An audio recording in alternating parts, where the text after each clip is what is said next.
Hi students, இன்றைக்கி நம்ம இந்த வீடியோவில் என்ன பார்க்க போகிறோம் அப்படின்னு பார்த்தீங்கன்னா 2025 பப்ளிக் எக்ஸாமுக்கான 12th ஸ்டாண்டர்ட் ஜுவாலஜியில் இம்பார்ட்டன்ட் கொஷின்ஸை பார்க்க போகிறோம்.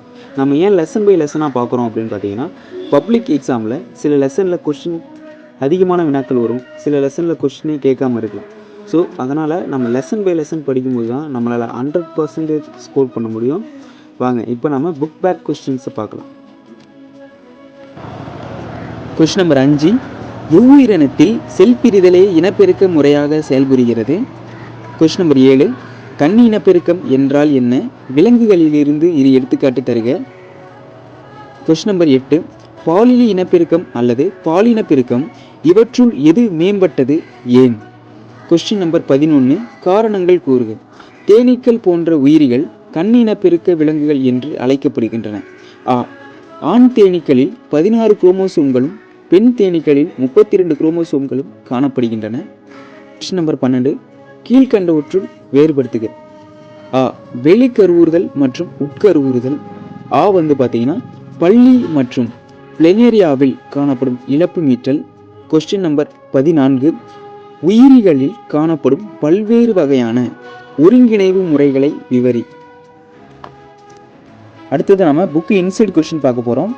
பேஜ் நம்பர் 1, பாலிலி இனப்பெருக்கம் என்றால் என்ன? பாலி இனப்பெருக்கம் என்றால் என்ன? பேஜ் நம்பர் 2, கெரியோகைனசிஸ் சைட்டோகைனசிஸ் வேறுபடுத்துக. பேஜ் நம்பர் 3, பன்மடி பகுப்பு என்றால் என்ன? பேஜ் நம்பர் 4, பிளாஸ்மோடோமி என்றால் என்ன? ஸ்போர் உருவாக்கம் வரையறு. பேஜ் நம்பர் 5, ஜெம்யூல் வரையறு. அப்போலைசிஸ் தற்சிதைவு. இழப்பு மீட்டல் என்றால் என்ன? அதன் வகைகள்.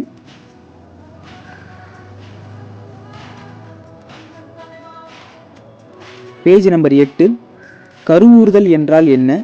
அதன் வகைகள், அதாவது வெளிக்கருவூறுதல், உட்கருவூறுதல். அடுத்த கொஸ்டின், அயல் கருவூறுதல். டயோசியஸ் என்றால் என்ன? இணைவு முறை இனப்பெருக்கம் என்றால் என்ன? கன்னி இனப்பெருக்கம் என்றால் என்ன? அதன் வகைகள்.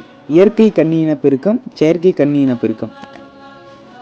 இந்த லெசனில் இம்பார்ட்டன்ட் கொஸ்டின்ஸ் அவ்வளோதான். இந்த கொஸ்டின்ஸை நல்லா படிங்க, உங்களால் 100% ஸ்கோர் பண்ண முடியும். தேங்க்யூ.